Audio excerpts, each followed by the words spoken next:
Capitalism is not the reason that you're poor, and corporate greed is not the reason that your groceries have doubled in price in the last 5 years.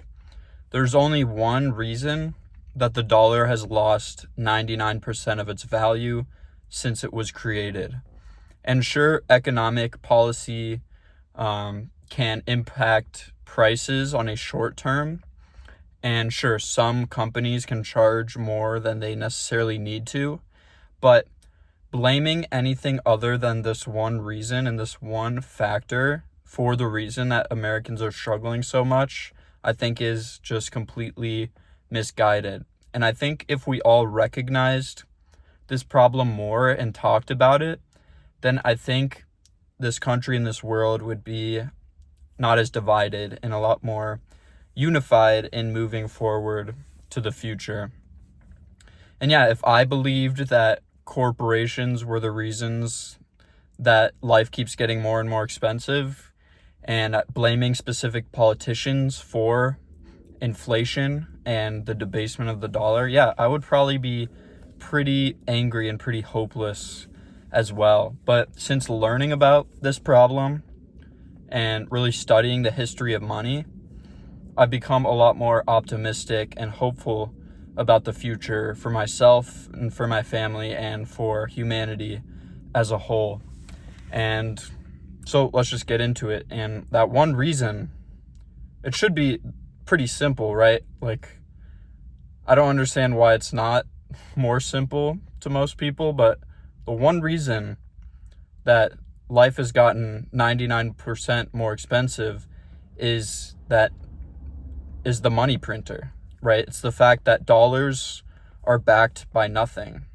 Dollars can be created out of thin air at the snap of a finger. It doesn't even take resources. Like, we're not even really printing that much paper money anymore. It's all digital. And there's no work required to just create more dollars. And that's why life feels so frustrating. And it's easy to point fingers and blame. But the fact is, life keeps getting more expensive because dollars are backed by thin air. They can be created with a keystroke on a computer at the Federal Reserve or at banks in the form of lending out money that they don't have. It's so easy to create more dollars, to put more dollars into the system. And that's why it feels like we're working so hard and we're not getting ahead at all. If you're just saving in dollars, then your purchasing power is being stolen every time that more dollars enter the system at no cost to anyone except the people who save in that currency. And I think it's for a reason that this issue isn't talked about more by politicians, by people in power, because I think it's too uniting of an issue. I think if more people saw this for what it was and didn't overcomplicate it, right? Like, it's really simple. When you really sit down and think about it, it's a really simple issue. And there's also a really simple solution to that problem. But I think if really people more just thought about this, and whether you're Democrat or Republican or independent, this is a uniting issue. We can all agree that the fact that dollars are printed out of thin air and our savings get deteriorated because of it, then yeah, we would be so much more united because we have this one issue in common that we need to solve as soon as possible, because it's impossible to work a normal job and save for the future because life keeps getting more and more expensive. There's no hope to, own a home at this rate, right? Because in this dollar system, homes have become a piggy bank. They become a store of value. When the money doesn't retain its value, then you need an asset like a home to invest in, to save your purchasing power into the future. But that's not what homes should be. Homes should be a place to live, and they should just cost the price of materials and labor that went into creating that home. They shouldn't be an investment. And so, yeah, that's just a bit about why I think it's so important that we bring light to this issue, talk about it with even people we disagree with, and also talk about Bitcoin, which is, again, if I just saw this problem and didn't have a solution, I would also be angry and hopeless. But we do have a better system, a better monetary system, and it's called Bitcoin.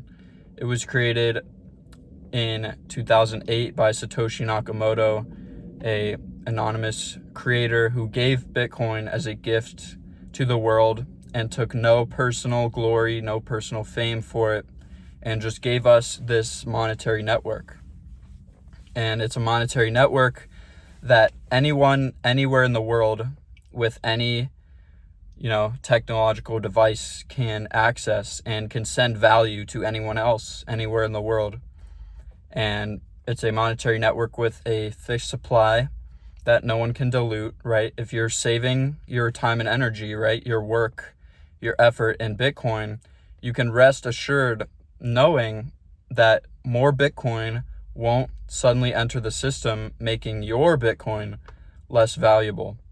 So, yeah, that's why Bitcoin has given me a lot of hope for the future, just knowing that there is this big problem, and this problem seeps into every aspect of day-to-day life in this country and around the world, and how Bitcoin is a completely new monetary network that doesn't rely on the old one to exist.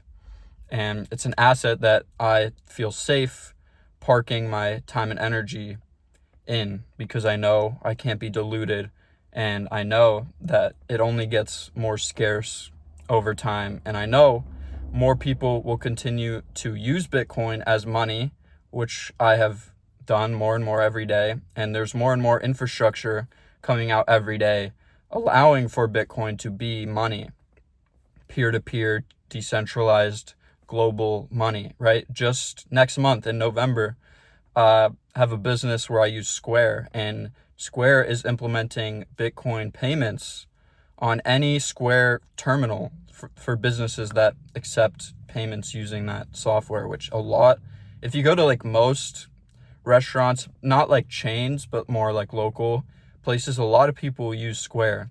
So Bitcoin is going to be used as money potentially for a lot of businesses here in this next month, and that's only going to continue growing and growing. Bitcoin will be recognized as money. It will be a gradual process, but then it will be suddenly. Gradually, then suddenly. So, yeah, Bitcoin is better money, and we need to be talking about this issue more. So, if you enjoyed, leave a like, subscribe, leave a comment, suggestion for a future video, and I'll see you in the next one. As always, together, let's work, save, build a better future with Bitcoin. See you in the next video.